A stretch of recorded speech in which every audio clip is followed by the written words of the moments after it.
¿Listo? Bien, bienvenidos al estudio del Evangelio. En esta ocasión vamos a estar considerando el texto para el segundo domingo de Epifanía o segundo domingo después de Epifanía, de acuerdo con el leccionario anual solamente. Es el texto de Juan, capítulo 2, versículos 1 al 11, las bodas de Caná. Vamos a comenzar con un momento de oración. En el nombre del Padre, del Hijo y del Espíritu Santo. Amén. Todopoderoso y eterno Dios, que gobiernas sobre todo en cielo y tierra, escucha en tu misericordia las oraciones de tu pueblo y concédele tu paz a lo largo de sus días. Por Jesucristo tu Hijo, nuestro Señor, que vive y reina contigo y con el Espíritu Santo, siempre un solo Dios, por los siglos de los siglos. Amén. Amén. Bien, como siempre vamos al texto original para hacer la traducción y algunas consideraciones en base al texto. Gran texto tenemos en este domingo con la historia de las bodas de Caná. Juan 2, versículos 1 al 11. Leo y traduzco. Kai te gemera tetrite, gamos egeneto en canates galilayas, kai en gemeter tu Yesue kei. Y en el día tercero, o al tercer día, o en el tercer día más literalmente por el dativo que tenemos aquí, gamos egeneto, sucedió o tuvo lugar una boda, una fiesta de boda, eh, en Canates Galilayas, en Caná de Galilea. Esto es cerca al noreste, si mal no recuerdo, de Nazaret. El narrador nos había ubicado a Jesús ahora después del primer capítulo o después del bautismo en la zona de Galilea y ahora específicamente en la ciudad, en esta pequeña aldea Caná de Galilea. Y cae en Gemeter tu Yesue Kei, y estaba la madre de Jesús así, en la boda. Eclece de Caijo Jesús, Caijo y Maceta Yautú, eis Tongamon. Aquí tenemos un verbo aoristo pasivo de caleo, llamar o convocar. En este caso la traducción quizá preferible sería la de invitar. Fue invitado también Kai, y fue invitado también Jo Jesús, Kai Joi Macetayautu, Jesús y los discípulos suyos, Eiston Gamon, a la fiesta, a la fiesta de boda. Recordamos Gamos, en alguna otra ocasión el año pasado tuvimos este término y esta aclaración también. El banquete de bodas, Gamos, no siempre ese término implica bodas, casamientos, sino que también era utilizado para otros banquetes similares al de un banquete de boda, pero se seguía utilizando el mismo término gamos, que tiene la connotación de un casamiento, de una boda. En este caso, de hecho, sí, no solamente es una fiesta como de boda, sino de hecho es el banquete de bodas mismo. Versículo 3, Caigistere santos oinu, legei gemeter tu Jesu prosauton, oinon ukejusin. Tenemos una estructura inicial característica en el griego del Nuevo Testamento llamada genitivo absoluto, que depende de un participio, en este caso del verbo histereo, carecer o faltar algo. Esto es participio aoristo activo y está en genitivo, no porque está marcando pertenencia, sino justamente porque esta estructura genitivo absoluto se distingue del resto de la oración precisamente por el uso del tiempo o del caso genitivo. Careciendo vino, o puesto que carecían de vino o se les agotó el vino, legei gemeter tu Jesús, dice, noten el uso del tiempo presente aquí, le dice Gemeter, la madre de Jesús, prosautón, a él, Y aquí tenemos, luego del punto elevado, la cita directa o discurso directo de las palabras de María. Oinon ukehusin. No tienen vino. Versículo 4, seguimos ahora la conversación que desata María con este planteo a Jesús, que ailegei autejo Jesús, y le dice a ella, Jesús, aquí Jesús es el sujeto y ella es objeto indirecto, le dice a ella Jesús, tie moikai soy kinai, que literalmente es que a mí y a ti, mujer.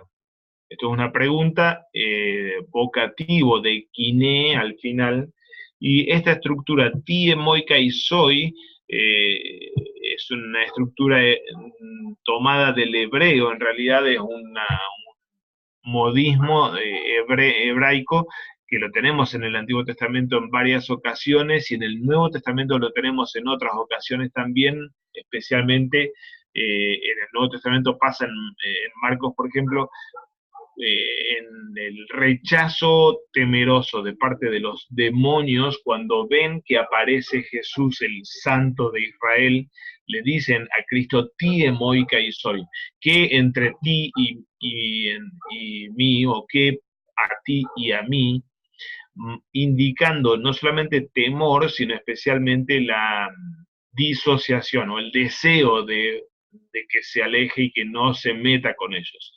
Es el mismo uso que tenemos en el Antiguo Testamento. Obviamente aquí Jesús no es que está teniendo temor a María o al planteo que le hace María, pero sí tenemos esta respuesta realmente para la historia de la interpretación del texto llamativa por lo abrupto, por lo casi violento del rechazo del Señor hacia su madre, que ha generado más de una pregunta con respecto a por qué Jesús responde así y qué significación tiene el hecho de que Jesús responda de esta forma a María. Tal vez, si, bueno, ahora termino de traducir y luego tal vez doy alguna de las lecturas que se ha hecho de esta respuesta. Upo jekei jejoramu.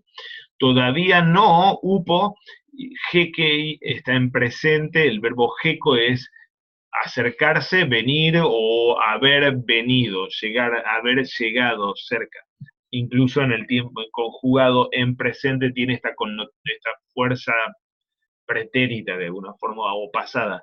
Todavía no ha llegado Jehoramu, mi hora. Decía, algunas de las interpretaciones del texto nuestro, aquí del versículo 4, con la reacción de Jesús frente a María, más de uno directamente simplemente no resuelve nada, se asombran los comentaristas siempre de la dureza. Quizá la lectura más propia que he encontrado por ahí es, o me parece más apropiada que he encontrado por ahí, es la de marcarle a la madre que obviamente está pidiendo en forma indirecta con este comentario de que no tienen vino todavía, marcarle a la madre el límite con respecto a su pretensión desde la carne, como madre del Mesías, del Hijo de Dios. Él no va a actuar en cuanto hijo suyo.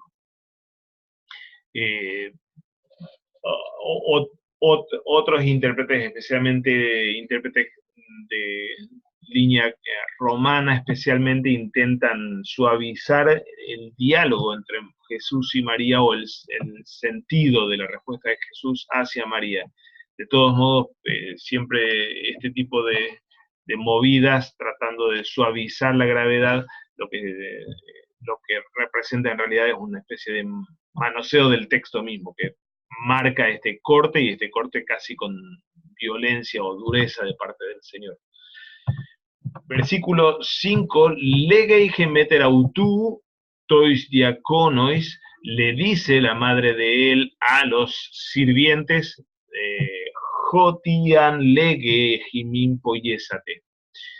La estructura que tenemos aquí depende del verbo en subjuntivo, lo que no marca o no indica, como el indicativo no indica realidad, sino que marca un deseo o algo posible. En este caso es algo posible, el presente del ego. Eh, la partícula an enfatiza particularmente esto, que no es algo específico real todavía, sino algo abierto a la posibilidad. Y la primera estructura, ti, aquí tenemos el pronombre relativo y el pronombre indefinido, que casi como que los dos se traducen de la misma forma, pero funcionan en conjunto. Los dos podrían tener la traducción de lo que, tanto jo como ti también. Estas tres palabras juntas, jotian, eh, toman el sentido de lo que sea que legue Jimin les diga a vosotros, poyésate. Imperativo de poyeo, imperativo aoristo, eso hagan. Así que lo que sea que les diga a vosotros, hagan. María parece no haber hecho caso a ella misma, al Señor que le puso este corte en el versículo cuarto, o no haber entendido la respuesta de Jesús, o parece estar igualmente porfiada en su propósito de que su hijo haga algo para resolver el problema que está sucediendo aquí. Versículo 6, esan de ekei lithinai hidriai hex, pero había allí, había allí 6, traduzco literalmente de atrás para adelante, 6 eh, eh, para el agua pedregosas. Esto es literalmente, uno debería suplir aquí 6 tinajas o 6 vasijas. Había allí 6 vasijas de agua de piedra. Nos conviene traducir con el genitivo de, aunque lo que tenemos aquí no son estructuras en genitivo, sino que son dos adjetivos, hidriai, lithinai, es de agua o para el agua o acuosa, y pedregosa la primera, de litos. Así que había allí 6 tinajas de agua o para agua de piedra, cataton catartismon ton Judaion keimenai, eh,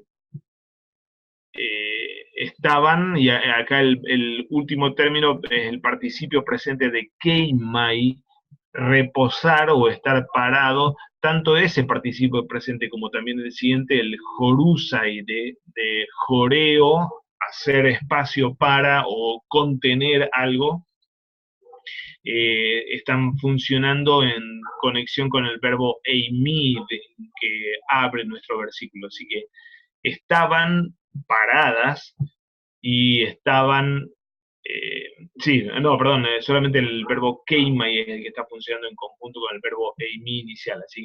Así que allí había 6 tinajas de piedra para agua, puestas, paradas. Y tenemos dos descripciones, una con la frase preposicional kata, kata ton katartismon, ton judaion, y la otra que depende del participio jorusai. Kata ton katartismon es en consonancia con la purificación de los judíos, tenemos aquí, o en consonancia con los ritos o las prácticas de purificación de los judíos. Y como decíamos, esta segunda o la última línea, la segunda descripción de las tinajas de piedra es Jorusai ana metretas dio etreis, las cuales contenían o contienen, o en las cuales cabe hasta metretés, es una medida de líquido, medida de volumen, o de líquido particularmente, viene de metros, pero es un término utilizado para medir líquido. Trace 2 o 3 medidas de líquido. ¿A cuánto equivale una medida, una metretés de líquido? Los comentaristas indican que más o menos ronda los 30 litros cada una de las medidas. De forma que cada una de las tinajas puede contener alrededor de, o tal vez un poco más, 30 para arriba, cada medida. Más o menos cada tinaja, los comentaristas calculan que contenía unos 100 litros de agua, por lo que aquí tenemos 6 tinajas con la capacidad para 600 litros alrededor de eso. Un poco menos, de 500 a 700 es lo que más de uno de los comentaristas indica que representaba el volumen de estas tinajas. Comentario casi entre paréntesis que hizo el narrador aquí en el versículo 6, preparándonos para lo que Jesús va a hacer concretamente. Pese a que se había negado o que le había puesto el tope a María, pese a o por la porfía de María del versículo 5, ahora que igualmente arremete o va para adelante, sea como sea, versículos 7 y 8 nos muestra a Jesús actuando y haciendo lo que, llevando a cabo el milagro.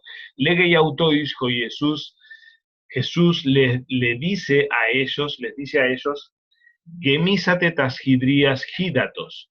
Imperativo, gemísate, imperativo de gemizo es llenar un recipiente con líquido generalmente, y en este caso el recipiente son las hidriai, las tinajas para agua, así que llenen las tinajas, y tenemos aquí el genitivo de hidor, agua, en griego aquello con lo que se llena un recipiente se lo define con el genitivo. Así que llenen las tinajas de agua, así como lo decimos también nosotros en español. Kai egemi sanautas geosano. Y llenaron el aoristo del mismo verbo gemicho, y las llenaron a las tinajas hasta arriba, geosano.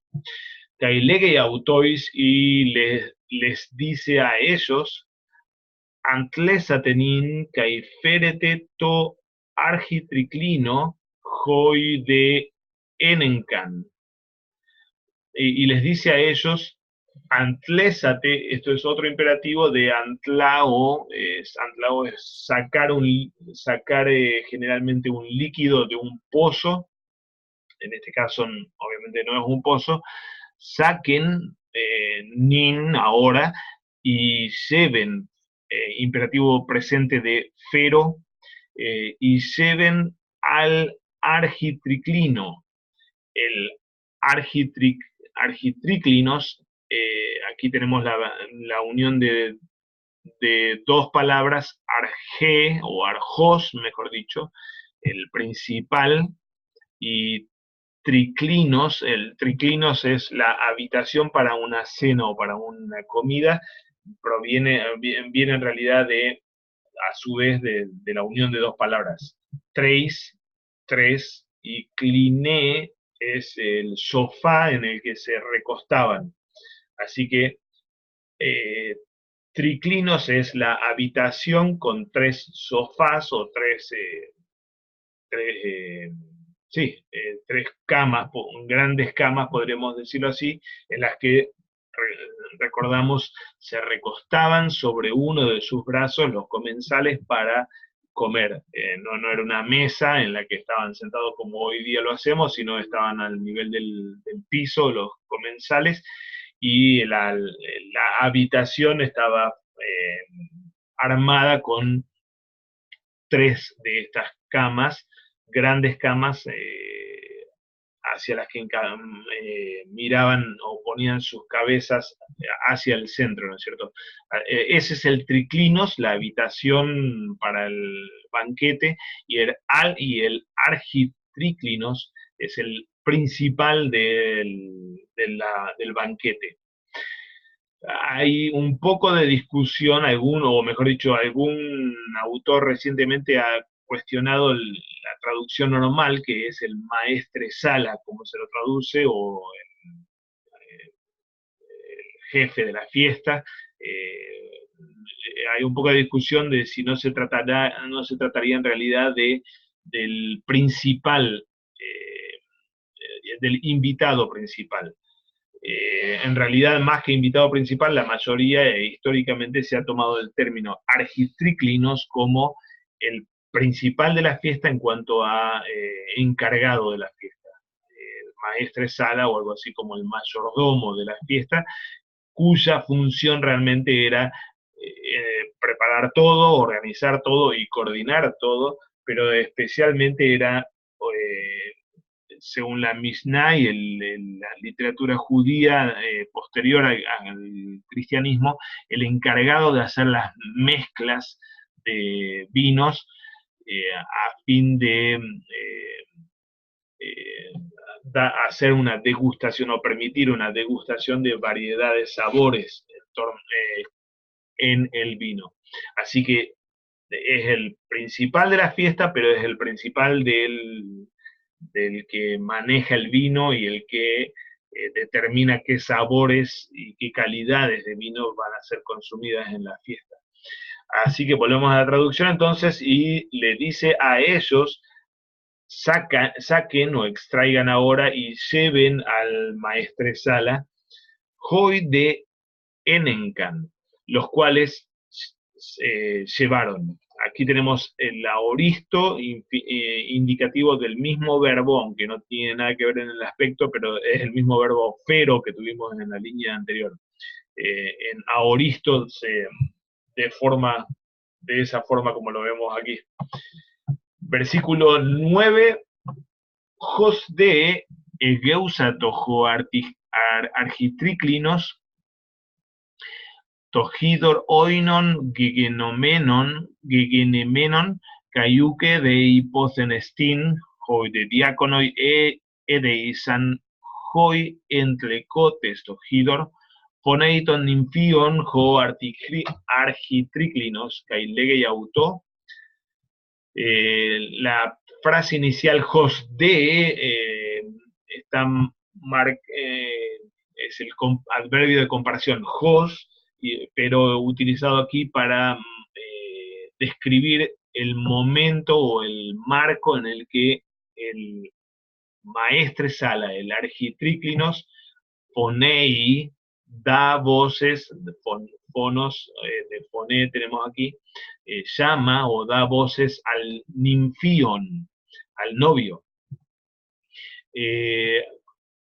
Cuando o al haber degustado el maestre sala el agua transformada en vino, aquí tenemos un participio perfecto de ginomai, el agua que había sido hecha o había sido transformada en vino.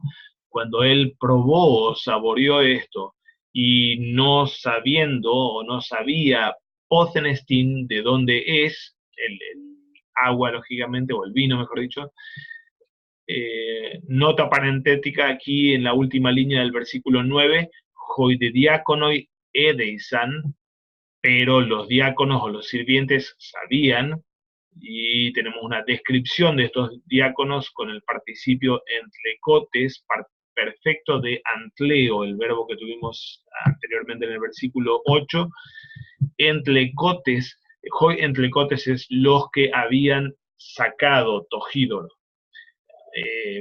Así que cuando o al haber degustado el maestre sala el agua transformada en vino y no sabiendo de dónde era el agua aunque los sirvientes sabían, los que habían sacado el agua, ponei ton nymphion ho argitriclinos, llama al novio, el maestre Sala, Cailege y Autó, y le dice a él, Paz anthropos proton ton calonoinon tícesin.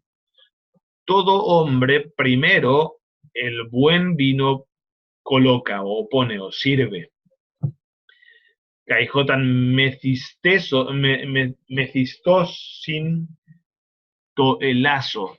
Y cuando ya están ebrios, mecisco es el verbo que tenemos aquí, esto es subjuntivo aoristo del verbo mecisco, y cuando mecisco es estar lleno de bebida o alcoholizado, borracho. Y cuando están ya bebidos, el inferior. El aso es adjetivo comparativo, el más pequeño, el de menos calidad. Si teterecas ton calonoinon geosarti, pero tú, teterecas, esto es perfecto, indicativo perfecto, de tereo, guardar, reservar, pero tú has reservado el buen vino hasta ahora, o para lo último.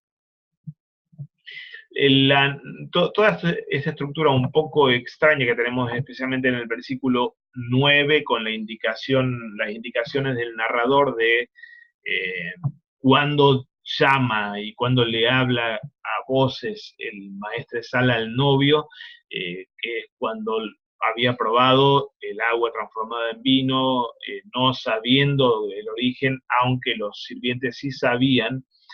Toda esta estructura que hace un poco compleja la traducción o la misma estructura del texto, de la frase, está marcando o está proveyendo lo necesario que el narrador quiere para que el maestre Sala no sepa lo que está pasando, diga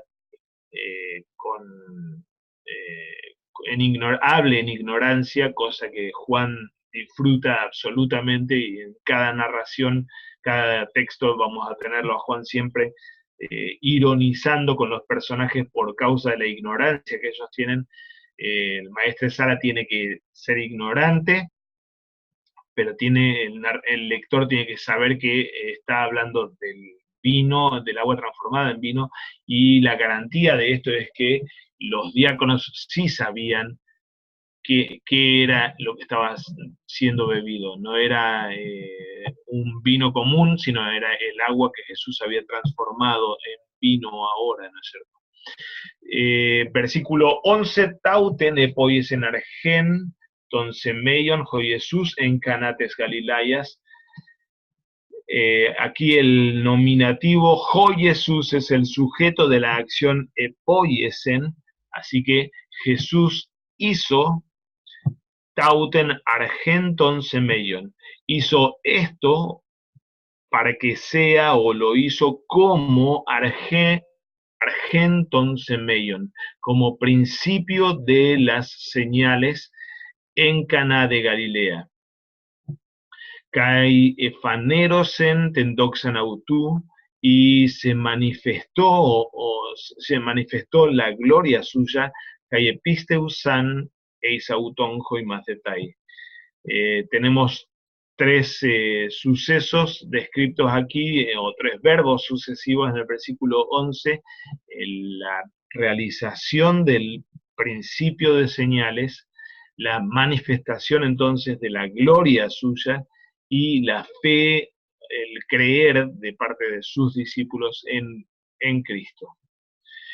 Hasta aquí es el texto, la traducción del texto. No sé si Samuel, ¿hay alguna pregunta u observación que quieras traer al texto mismo?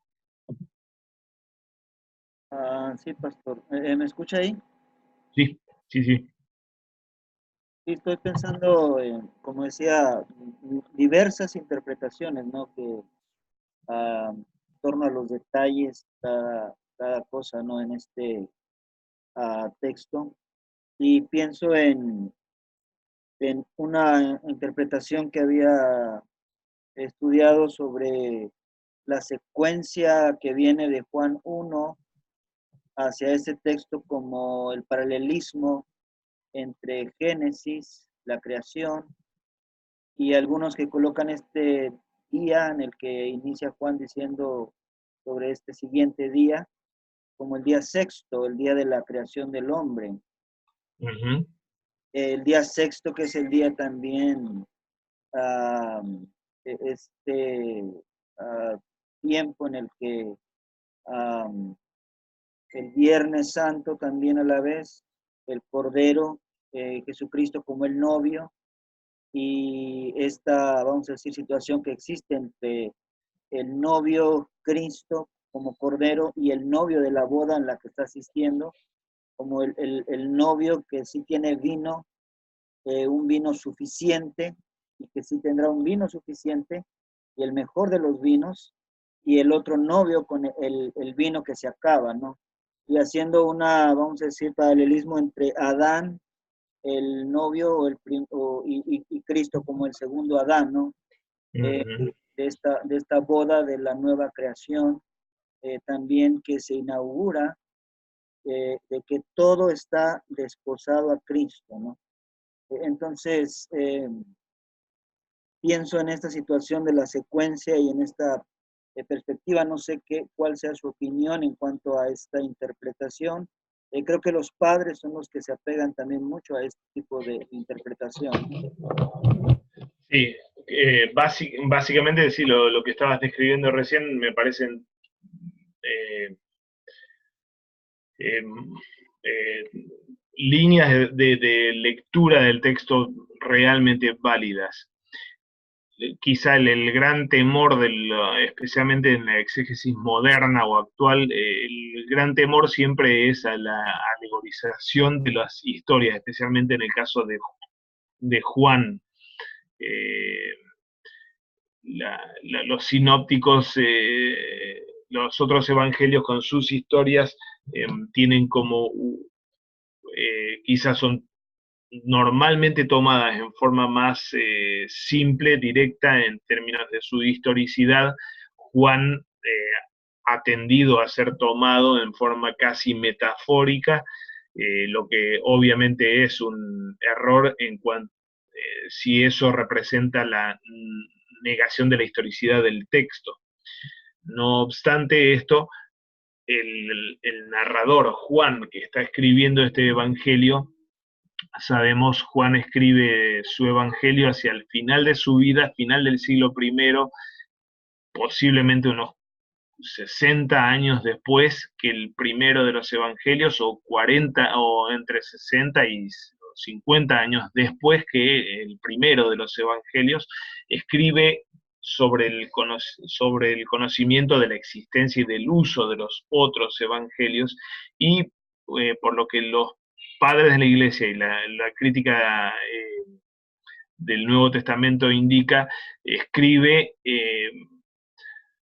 para explorar la profundidad de lo que ha sucedido en esos acontecimientos. Entonces, una interpretación que ponga en duda la historicidad del texto, obviamente de por sí es errada, cosa que no significa que no tenga toda esta carga de tradición por detrás, por el hecho de que todas estas tradiciones que recién mencionaste, la de la creación, la del nuevo Adán o la del novio, no son invento de la iglesia post-juanina o post-apostólica, sino que es toda tradición del Antiguo Testamento, las fibras con las que Juan teje su propia narrativa.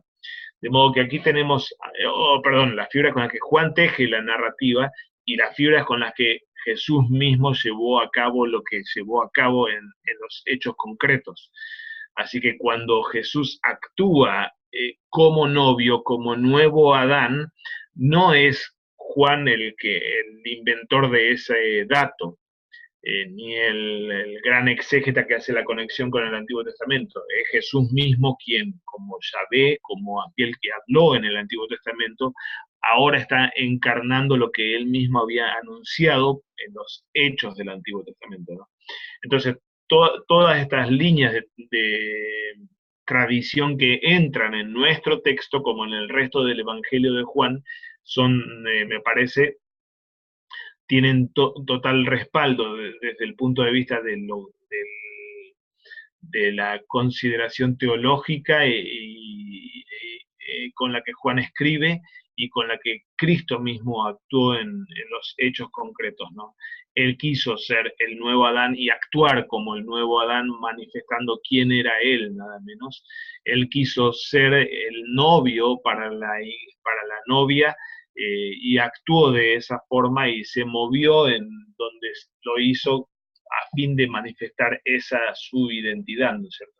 Entonces, estas líneas de interpretación no son en realidad imposiciones ulteriores a una historia como si fuera casi tomándola como una fábula, sino que es descifrar lo que Juan está tomando, lo que Juan está describiendo acá y lo que Jesús mismo quiso hacer e hizo en este episodio que Juan nos está presentando, ¿no? Ahora vamos a ver bastante de eso, de estas líneas. Omití la línea de la creación, que realmente es una línea de interpretación importante de nuestro texto mismo, pero lo omití por la cantidad de cosas que hay realmente en nuestro texto y como en Juan entero, ¿no es cierto? El tercer día, con el que empieza nuestro texto en el versículo 1, y al tercer día hubo una boda, nos ubica o es resonancia de la narrativa de la creación, en la que en el tercer día Yahvé separa la tierra seca del mar a fin de producir frutos o dejar que la fertilidad de la tierra pueda brotar y dar los frutos a su creación. Lo que nos pone aquí en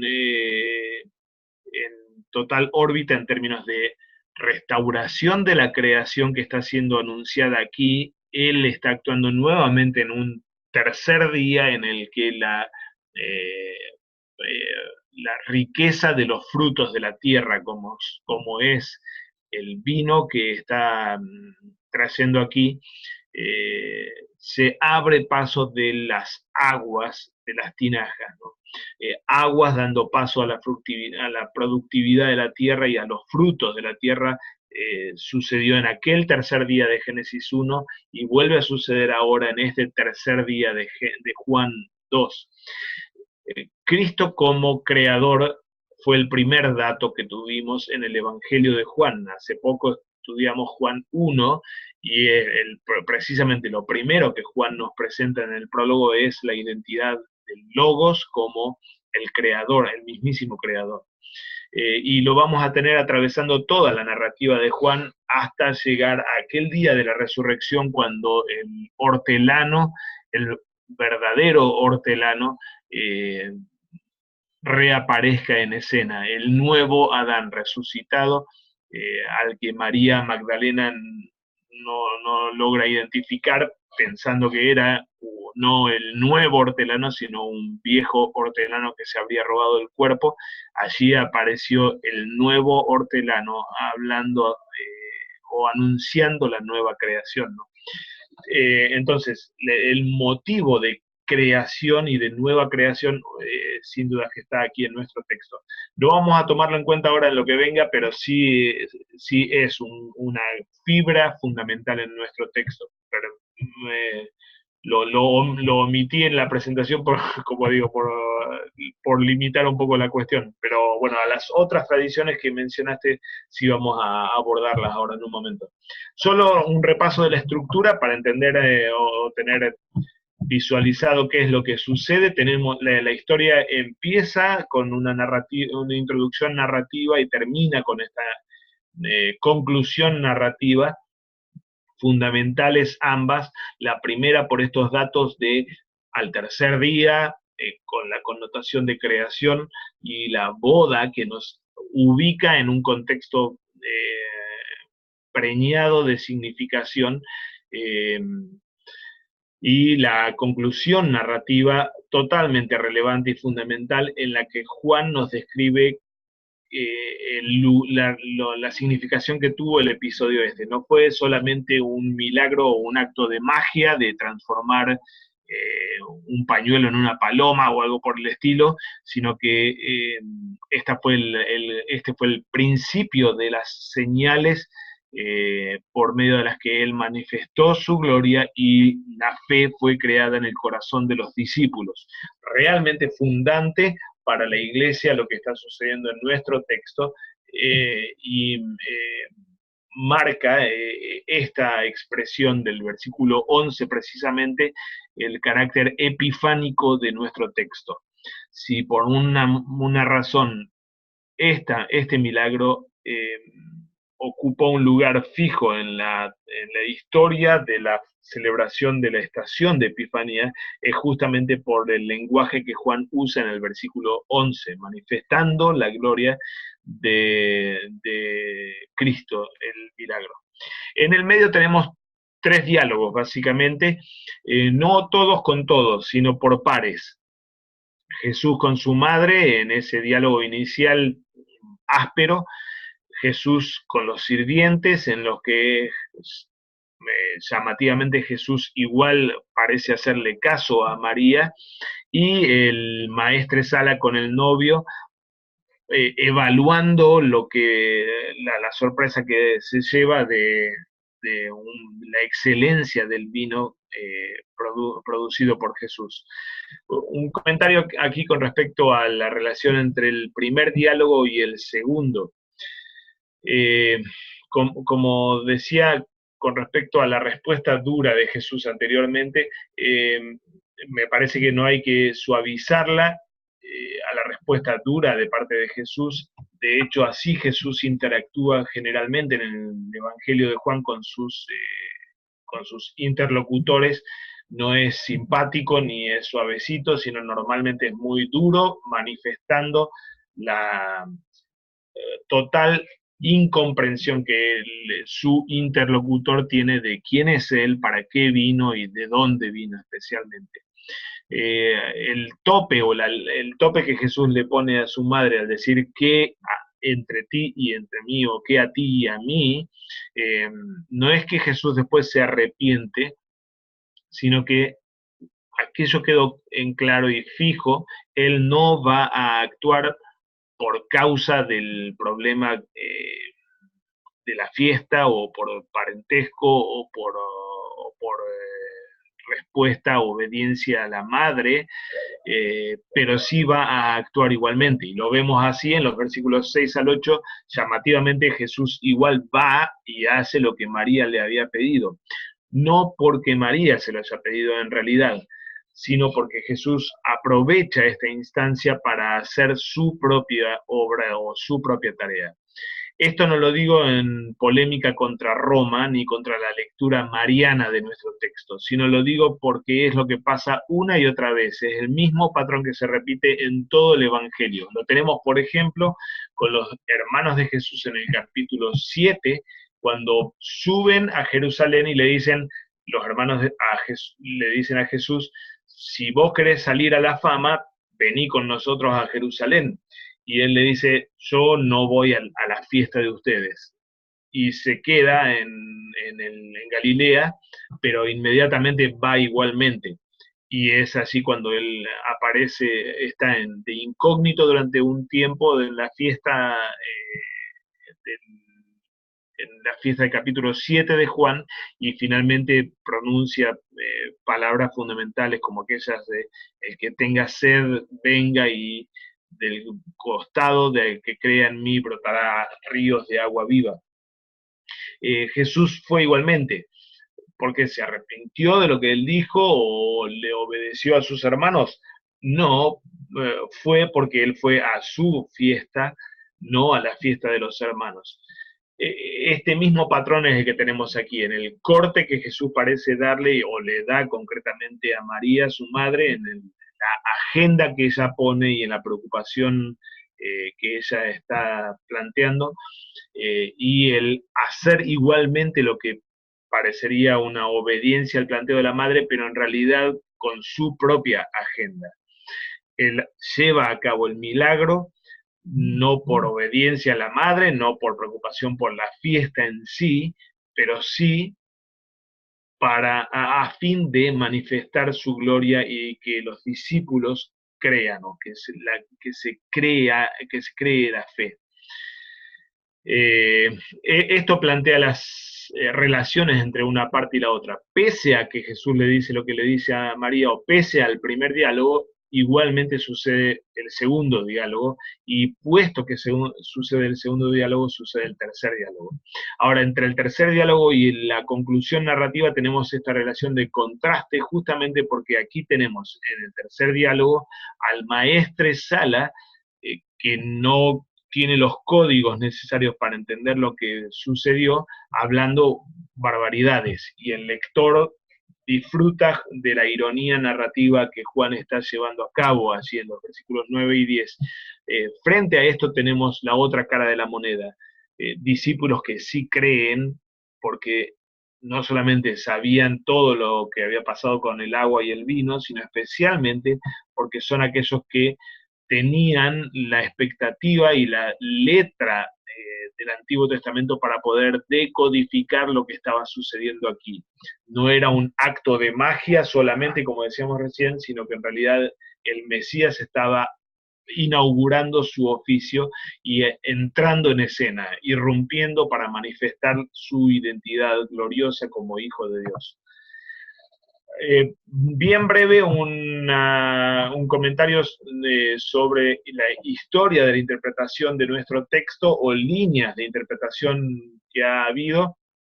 Nuestro texto tuvo su lugar fijo desde los comienzos de la práctica litúrgica, de celebrar la Epifanía, especialmente por la expresión, como decíamos, del último versículo y cómo Juan mismo describe este episodio. Allí se manifestó la gloria de él, ¿cierto? Así que una línea de lectura y de uso de nuestro texto es el propio para la celebración de Epifanía, una lectura cristológica. Cristo está irrumpiendo en escena y está manifestándose y manifestando su identidad gloriosa, o su identidad como Hijo de Dios y como Mesías para el mundo. Una segunda línea de lectura es también bien antigua, ya lo tenemos en Ambrosio y en Efrem de Siria, aunque la tradición se remonta todavía antes de estos autores del siglo IV, perdón. La idea o la concentración en la figura de María como mediadora o como mediatrix entre Jesús, o entre la gente con sus problemas, y Jesús. Esta lectura del texto se centra en María, en la figura de María como nueva Eva, o como madre y arquetipo de la iglesia especialmente. La lectura romana y los comentaristas romanos no cesan de poner la atención realmente en la figura de María, en el rol que ella ocupa, y en mostrar o en tomar esta historia justamente como asidero bíblico para la imaginación romana sobre el rol mediador de María entre nosotros y Cristo. Nosotros necesitando atención, Cristo escatimando esto, y María mediando o negociando para que Cristo sepa que no hay vino, o se quedaron sin vino, nosotros también nos quedamos sin vino, entonces ahí lo mueve a hacer el milagro. Una tercera línea de lectura es la de tomar a nuestro texto como un texto que exalta el estado del matrimonio. No es un mal uso del texto, de todos modos el propósito propio, narrativo dentro del Evangelio de Juan, no es el de dar sanción divina al matrimonio propiamente. Lutero, en todos los sermones que yo he leído 4 sermones de Lutero a este texto, en todos los sermones se concentra especialmente en esta tercera línea de lectura del Evangelio, todos sermones escritos para la celebración de Epifanía, en las que Lutero solamente pone la atención y la concentración del texto en el hecho que Jesús honra y dignifica el matrimonio con su propia presencia. Como digo, no es inválido usar a Juan 2 para hablar acerca del matrimonio si es que la pregunta es ¿qué opina Dios acerca del matrimonio? Hoy día quizá estamos en una necesidad mayor todavía que la de Lutero mismo, combatiendo a la idea del celibato, por un lado, en Roma, y también a la idea de una vida fuera de esta esfera o de este mundo, en el caso de los fanáticos que habían surgido. Hoy día en nuestras sociedades tenemos quizá tanta o más necesidad todavía de predicar sobre el matrimonio, la dignidad del matrimonio y cómo Jesús escoge ese escenario, la celebración del estado matrimonial, para irrumpir en escena, manifestarse como Dios que es y como Salvador de la humanidad que es. No es mal uso, pero en realidad la casi repetida concentración en la segunda y en la tercera opción es en gran medida por no saber leer muchas veces a nuestra perícopa dentro de la narrativa de Juan entera, que nos lleva a dar la prioridad a la opción 1. El texto es un texto epifánico, fundamentalmente epifánico. Y opción 4 me parece que es totalmente, no solamente válida, sino que va de la mano con la opción 1. Es epifánico el texto y por lo tanto también sacramental. En la línea de tradición de esta cuarta lectura, forma de leer al texto como referente a los sacramentos, obviamente en la lectura o en la exégesis moderna esto produce mucha incomodidad, porque se plantea, bueno, el texto no es institución del bautismo ni institución de la Santa Cena, ¿por qué darle un carácter bautismal o eucarístico a un texto tan temprano en el ministerio de Cristo como es el de las bodas de Caná? Bueno, obviamente no es un texto de institución de ninguno de los sacramentos, pero tiene toda la carga de connotación de ambos sacramentos. Vamos a volver a esto hacia lo último. No sé si hay preguntas o comentarios, Samuel. No, pastor, realmente a partir de lo que comenté al principio es bastante bueno todo esto que trae ahora en esta historia de interpretación realmente. Estoy tomando el material básicamente de una tesis doctoral de un tal John Bisbee, Cristo o el matrimonio entre Cristo y la Iglesia, un teólogo católico, pero me parece que hace buen trabajo en la revisión de ese material. Como decía, me parece que muchas de las, tal vez de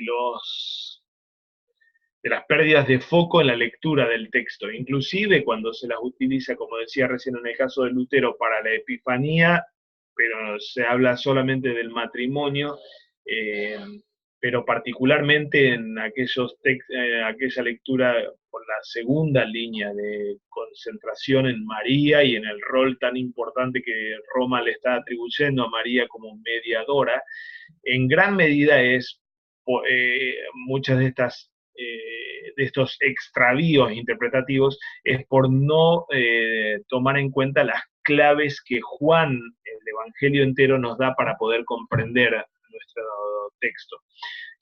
Quisiera traer algunas de las claves,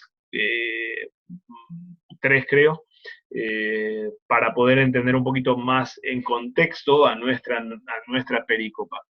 Una de las claves es el concepto de señales que está siendo inaugurado en nuestra perícopa en el último versículo, cuando el narrador dice: este principio de señales hizo Jesús en Caná de Galilea y manifestó su gloria y sus discípulos creyeron en él. Principio de señales, no es la primera señal, no habla así, sino principio de señales, lo que también ha abierto bastante discusión, posiblemente como inauguración de las señales. Pero sea como sea, obviamente el lector que pasa por aquí por primera vez entiende que hay muchas más señales, y de hecho las hay. Luego de esta primera señal, el agua transformada en vino, tenemos en total tenemos un total de 7 señales en nuestro evangelio. En el capítulo 4, otra vez en Caná, el hijo del funcionario real es curado por Jesús desde la distancia. Capítulo 5, el paralítico en Jerusalén es curado también, pero traiciona al Señor. Capítulo 4, la alimentación de los 5.000 en Galilea. Capítulo 5, 6 también, Jesús camina sobre el mar, en el mismo episodio básicamente. Capítulo 9, sucede la sexta señal de la curación del ciego de nacimiento, y capítulo 11 nos describe la última y la señal de mayor peso, que es la de la resurrección de Lázaro. Como notarán, llegamos hasta el capítulo 7 y así se termina la lista de señales. Juan tiene 21 capítulos, estamos más o menos a mitad del Evangelio, y esto es llamativo, como toda la primera mitad en la que tenemos a Jesús yendo y viniendo del norte al sur, está casi estructurada en torno a las señales incomprendidas por la mayoría, pero que desatan una discusión y un discurso, en algunos casos prolongado de parte del Señor, que sirve al mismo tiempo ese discurso como decodificación para entender qué significaba esa señal en última instancia. Recién en el capítulo 20, en la conclusión del Evangelio, tenemos esta referencia a las señales de Cristo, que es realmente importante para la comprensión de todas ellas. Hizo además Jesús muchas otras señales en presencia de sus discípulos, las cuales no están escritas en este libro, pero estas se han escrito para que creáis que Jesús es el Cristo, el Hijo de Dios, y para que creyendo tengáis vida en su nombre. Juan, en forma excepcional, declara el propósito del Evangelio entero y particularmente de las señales que están empezando con nuestro texto, declara ese propósito indicando que estas se escriben para que creamos algo acerca de Cristo, de la identidad de Cristo, y que creyendo entonces tengamos vida eterna. La señal entonces, o las señales, no son solamente cosas extraordinarias y punto, indefinidas, sino que están apuntando concretamente a la identidad de Jesús en los términos en los que el epílogo o la conclusión del Evangelio lo señala aquí, a la identidad de Jesús como Cristo, como Mesías y como Hijo de Dios. Es decir, las señales son instrumento de manifestación o revelación de la identidad de este Cristo, que es justamente lo que pasa en nuestro texto. Noten cómo la señal esta, el principio de señal este, manifiesta la identidad gloriosa de Cristo o la gloria de Cristo, y esto genera fe. Exactamente el mismo esquema que tuvimos ahí en la conclusión de Juan 20, ya lo tenemos aquí en la conclusión de nuestro texto. Señal manifiesta la identidad de Cristo y esto produce fe en él, fe en Cristo. La manifestación de la gloria de Dios o de Cristo ya había sido mencionada en el prólogo del Evangelio, cuando Juan nos decía que habitó entre nosotros y vimos su gloria, gloria como del unigénito del Padre.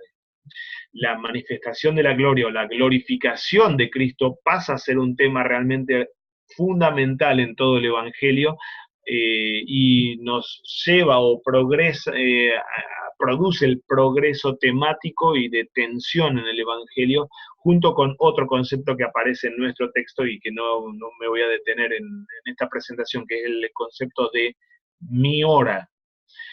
La hora de la glorificación de Cristo es una particularmente en la narrativa de Juan, y es marcada en la segunda mitad del Evangelio, donde ya no hay señales, pero sí llegó la hora, y llegó la hora de la glorificación del Hijo del Hombre. Esa hora de la glorificación del Hijo del Hombre, como estos textos lo indican, o también la oración sumo sacerdotal de Juan 17, esa hora de la glorificación del Hijo del Hombre, o la manifestación real de la gloria de Cristo, en el Evangelio de Juan no sucede o mejor dicho, sucede en un lugar totalmente específico. No la resurrección, no la ascensión de Cristo, sino particularmente la crucifixión de Cristo.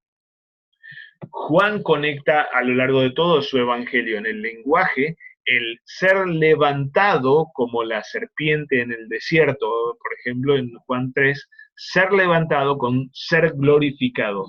De modo que la manifestación de la gloria de Cristo está apuntando concretamente a la hora suprema en la que Él rinda glorias a Dios, dé a conocer lo más íntimo del Padre como unigénito, o sea glorificado por el Padre al recibir su sacrificio, cuando Él sea finalmente Cordero de Dios que quitó el pecado del mundo por medio de su sacrificio. Así que todas estas señales, las 7 señales que tenemos en la primera parte del Evangelio, no hacen otra cosa que mirar hacia la cruz. Manifiestan su gloria porque anticipan y anuncian lo que va a pasar en forma primordial en esa hora totalmente de clímax o totalmente crítica, la de su sacrificio, la del ser levantado como Cordero de Dios que quita el pecado del mundo. Una segunda clave que quería traer es la imagen o el concepto de banquete de boda que Samuel bien había traído inicialmente. Tenemos toda la escena aquí, y en realidad este es el escenario, pero son claves fundamentales que Juan nos pone aquí. La boda, el banquete de boda y el lugar que el vino tiene dentro de ese banquete de boda.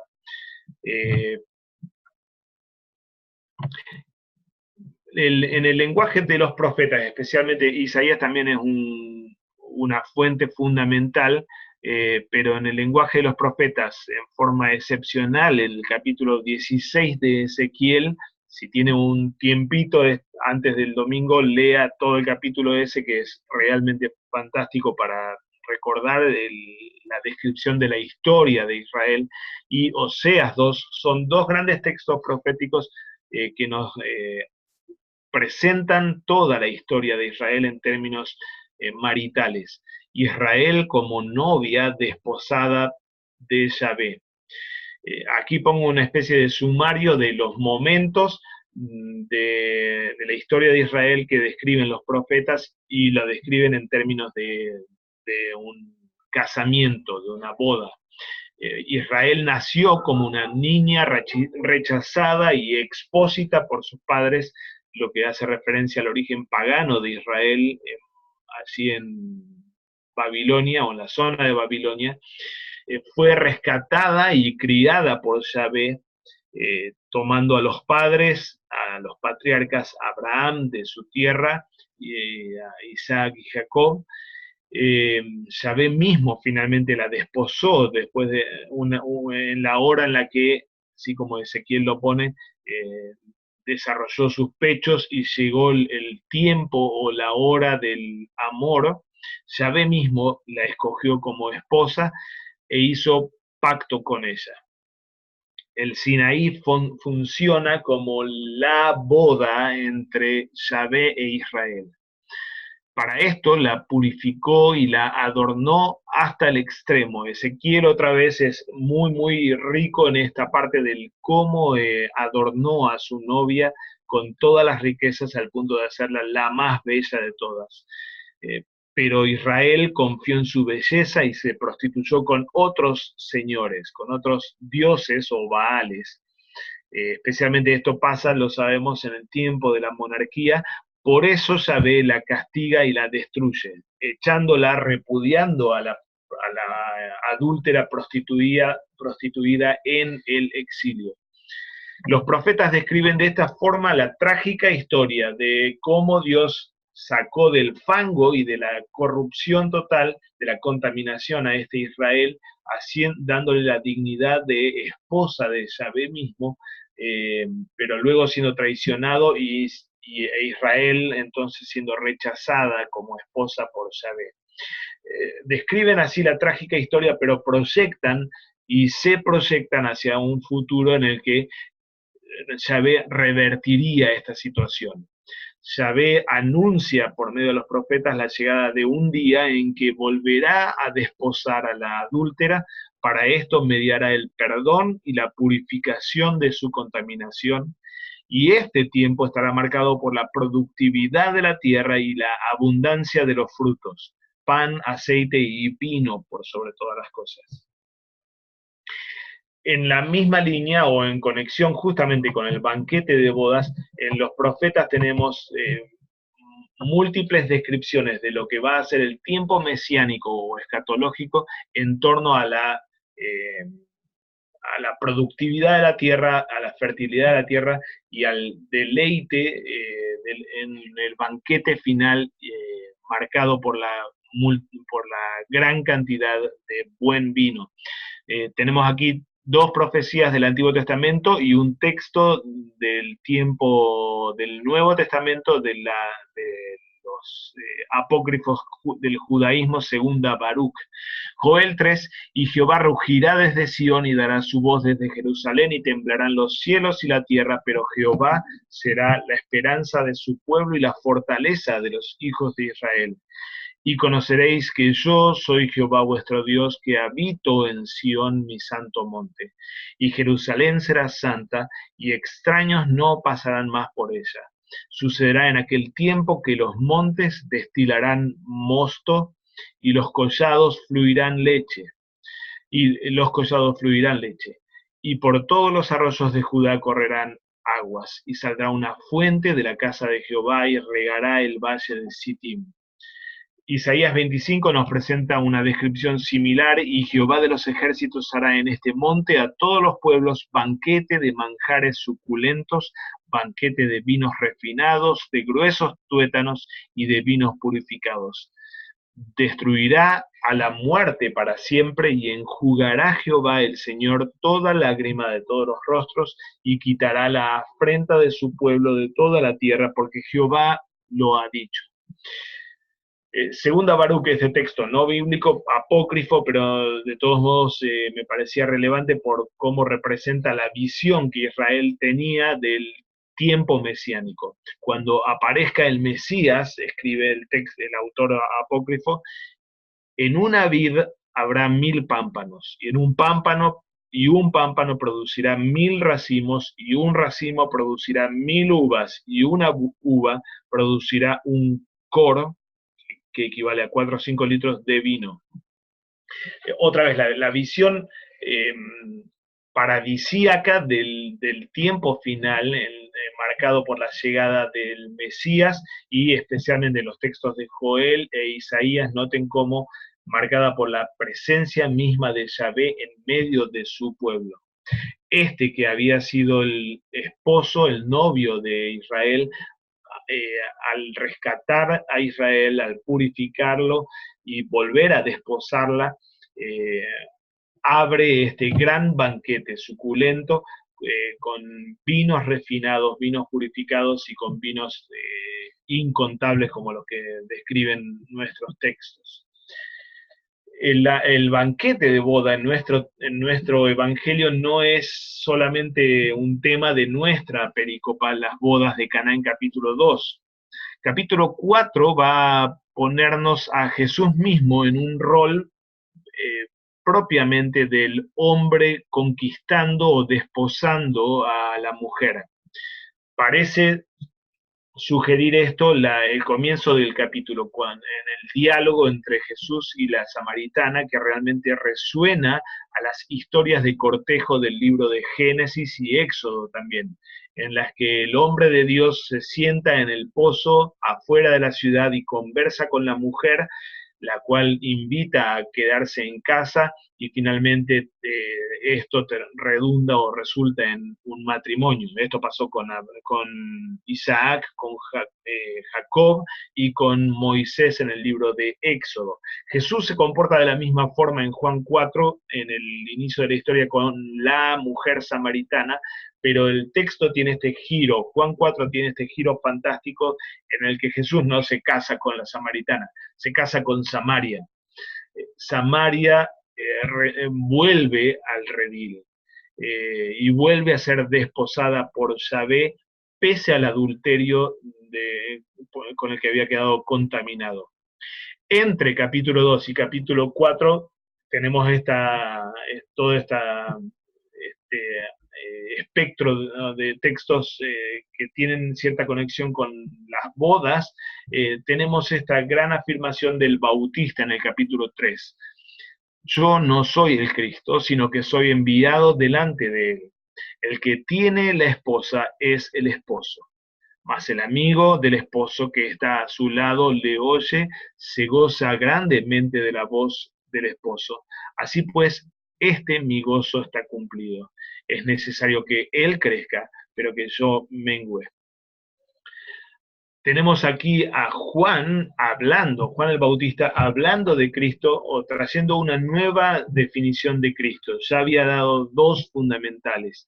Este es el Cordero de Dios que quita el pecado del mundo, y que este sería aquel que bautizaría en el Espíritu Santo, pero ahora lo describe como el novio.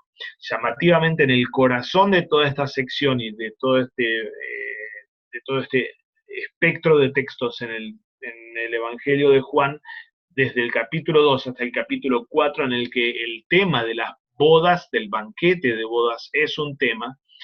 Jesús no es el novio así en capítulo 2, pero de todos modos sí actúa en carácter de novio.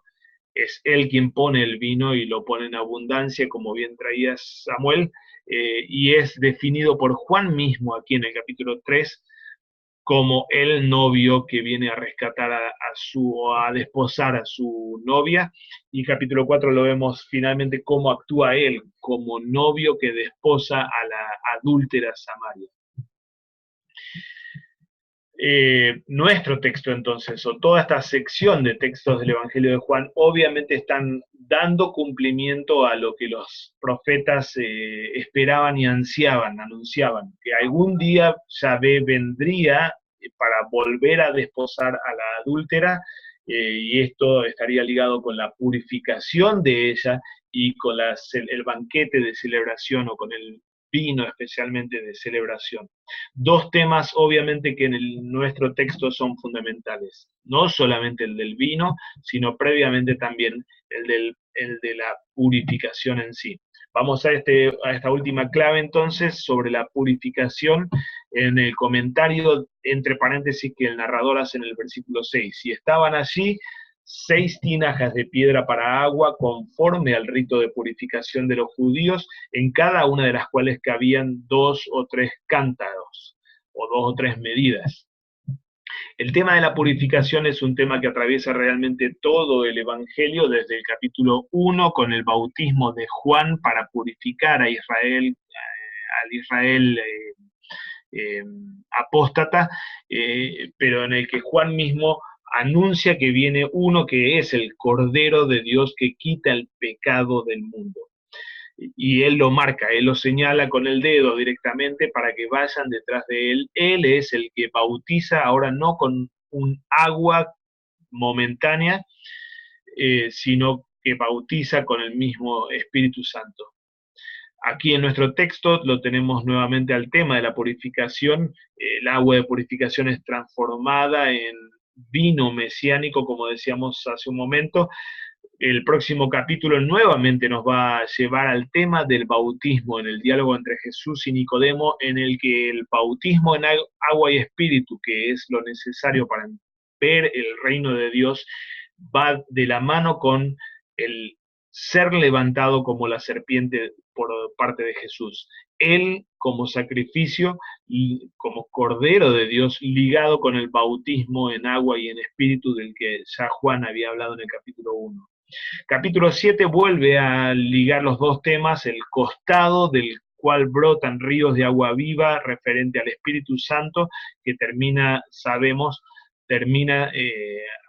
haciéndose realidad concreta y física en la crucifixión de Cristo, en la que Él entrega el Espíritu cuando muere como Cordero. Esto es un gran tema de énfasis de la narración de la crucifixión de Cristo, y de cuyo costado brotan dos fuentes, agua y sangre. Antes tuvimos ahí en el discurso de despedida, Juan 13 y 15, el tema de la purificación, Jesús afirmando a sus discípulos, diciéndoles que ellos ya están purificados por la palabra de la verdad. Ahora, noten cómo casi todos los textos realmente están ligando el sacrificio expiatorio de Cristo con el Espíritu Santo y el agua. Son cumplimientos todos estos, o especialmente lo que sucede en la crucifixión de Cristo, cuando de su costado brotan estas dos fuentes de agua y sangre, cumplimiento de profecías como las que tenemos en pantalla. Ezequiel 36, esparciré sobre vosotros agua limpia y seréis limpiados de todas vuestras inmundicias y de todos vuestros ídolos os limpiaré. Os daré corazón nuevo y pondré espíritu nuevo dentro de vosotros y quitaré de vuestra carne el corazón de piedra y os daré un corazón de carne. Y pondré dentro de vosotros mi espíritu y haré que andéis en mis estatutos y guardéis mis preceptos y los pongáis por obras.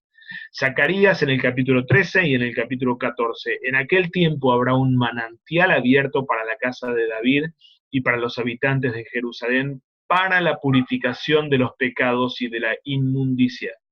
Zacarías 14, en aquel día saldrán de Jerusalén aguas vivas, la mitad de ella hacia el mar oriental y la otra mitad hacia el mar occidental en verano y en invierno.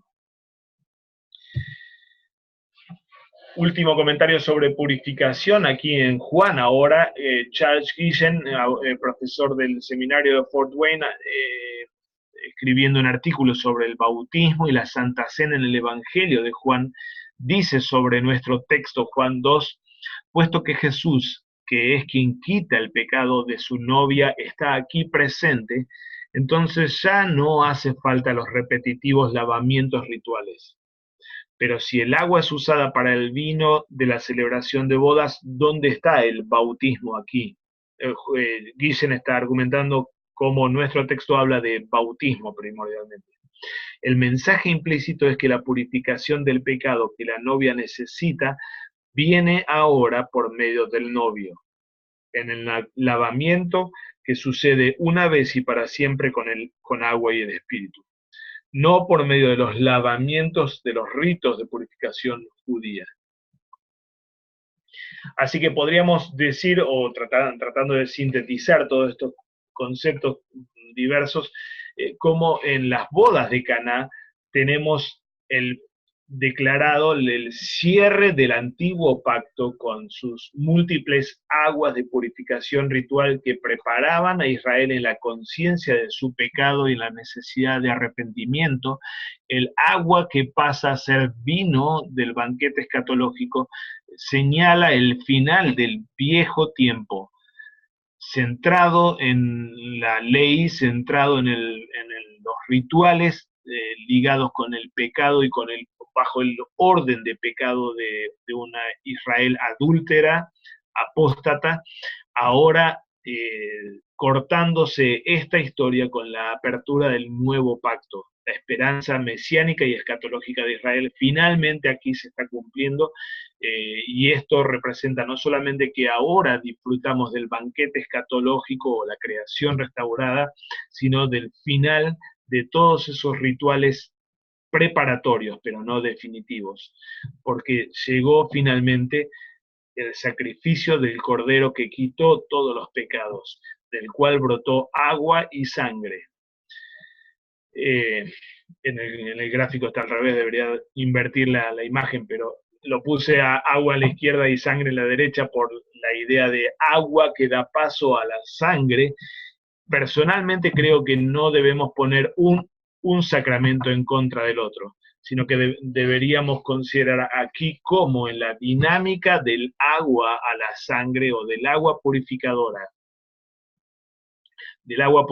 que da paso al vino del banquete, deberíamos sí valorar el lugar que ambos sacramentos tienen, no solamente porque ambos brotan del costado perforado del Cristo, sino porque ambos sacramentos están siendo señalados y anunciados en nuestra propia historia de las bodas de Caná, en el sentido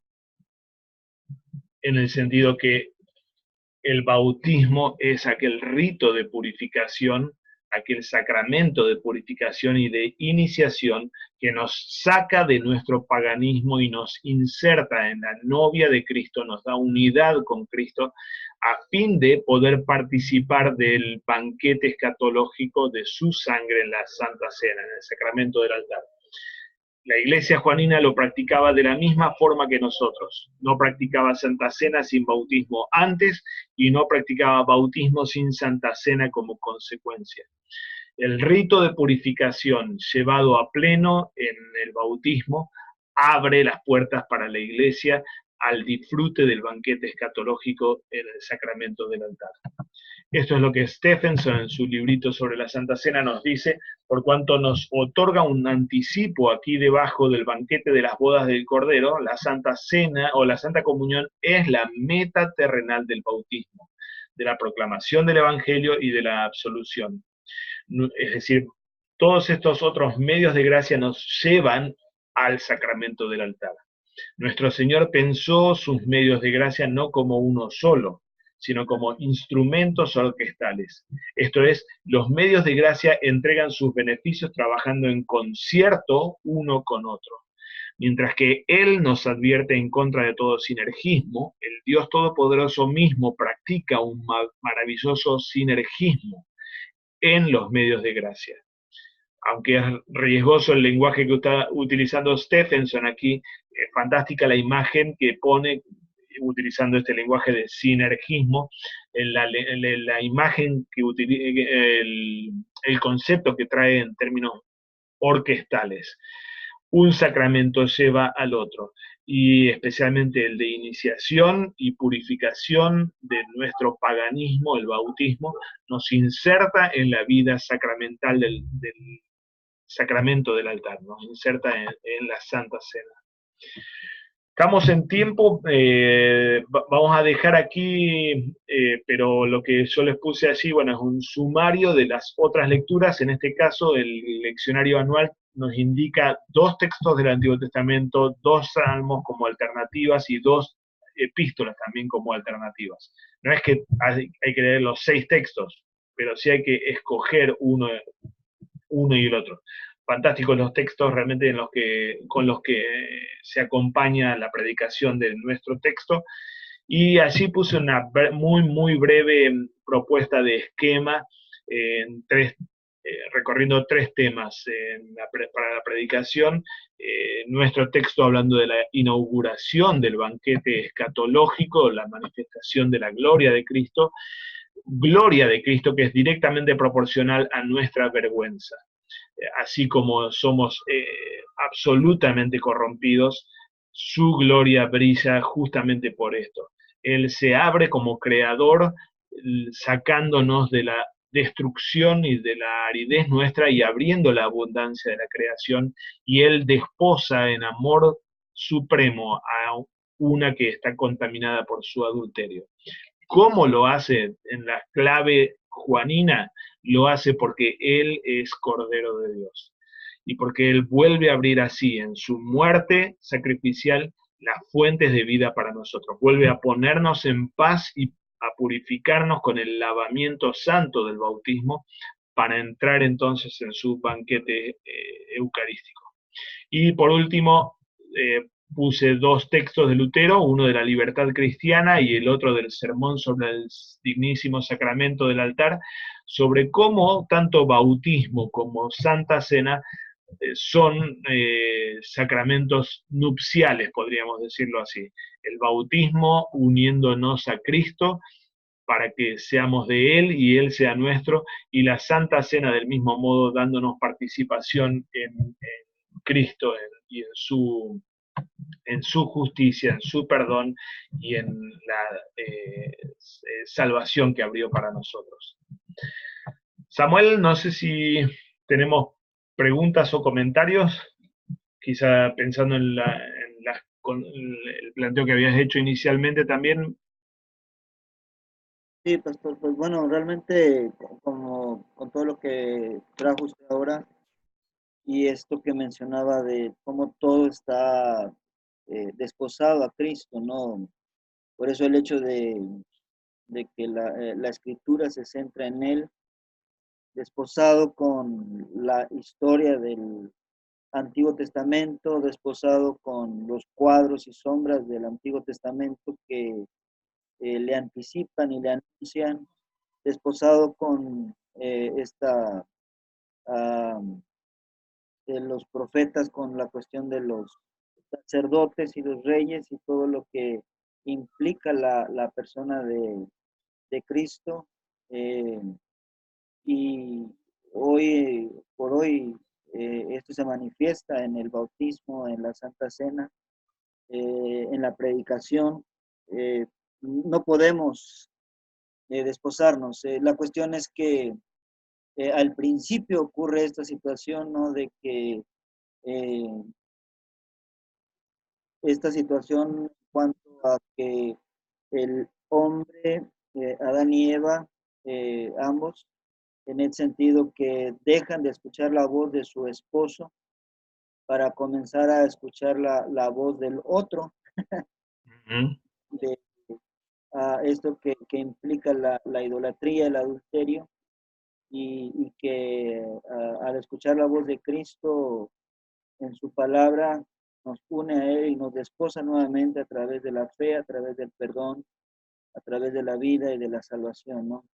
Y a pesar de nosotros, cada domingo nos sienta a su mesa para servirnos, como sucedió con el profeta y aquella esposa que se le había elegido prostituta. A pesar de ella fue y la llevó a su casa, la sentó a su mesa y le sirvió, ¿no? Entonces, qué bendición, como todo de punta a punta, las escrituras tienen tanto que ver con este momento de Cristo que viene a nosotros, al encuentro de nosotros como la esposa, ¿no? Y pensando en el pensamiento que yo traía inicial, ¿no?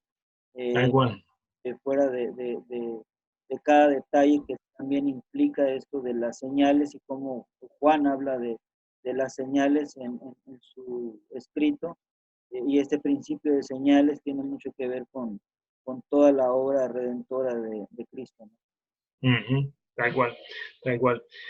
Realmente un fantástico texto para el tiempo que celebramos como iglesia. Estamos empezando eh, a saborear dentro del año eclesiástico que recién empieza, empezando a saborear qué implica el hecho de que Dios se haya hecho hombre y haya venido a nosotros y haya abierto lo que abrió con su ministerio.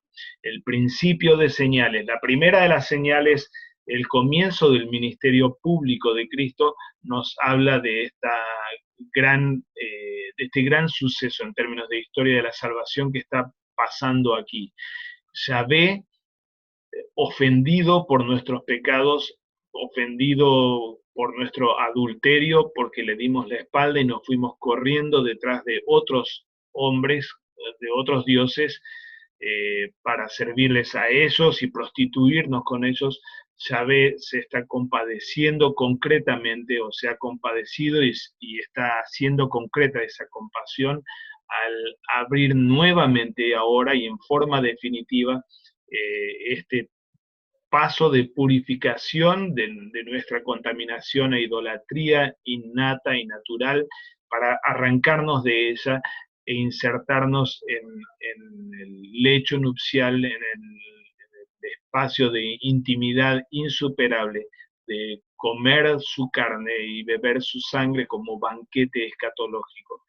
Ya estamos disfrutando del gran banquete del que un día vamos a disfrutar cuando las bodas del Cordero lleguen, así como Apocalipsis lo describe en los últimos capítulos. Las bodas del Cordero ya están irrumpiendo en nuestro medio de idolatría y de perversión, porque el Cordero ya ha venido, porque el Cordero ya fue sacrificado y Yahvé así entonces ejecutó lo necesario para limpiar a esta mujer contaminada y purificarla para volver a desposarla y hacerla suya, pura, santa, sin arrugas y sin manchas, como una de las lecturas del Evangelio, Efesios 5 nos lo describe. Así que sí, un gran texto para nuestra celebración y un texto inmenso y casi ilimitado en todos sus alcances e implicancias, realmente, ¿no? Y precioso en las tradiciones del Antiguo Testamento que está recogiendo, ¿no? Hermanos, gracias por estar allí y esperamos que el Señor bendiga la predicación de ustedes, que lo bendiga a usted como predicador y a su congregación también, a fin de en este domingo celebrar con gran gozo todo lo que significa esto. Yahvé vino finalmente y Yahvé finalmente nos desposa nuevamente y en forma definitiva para sacarnos de nuestra idolatría. Amén. Gracias, Samuel. Bienvenido, Jean Carlos. Y bueno, ya estamos saliendo, así que fue corto, Jean Carlos. Terminó mi clase recién, pastor, lo siento.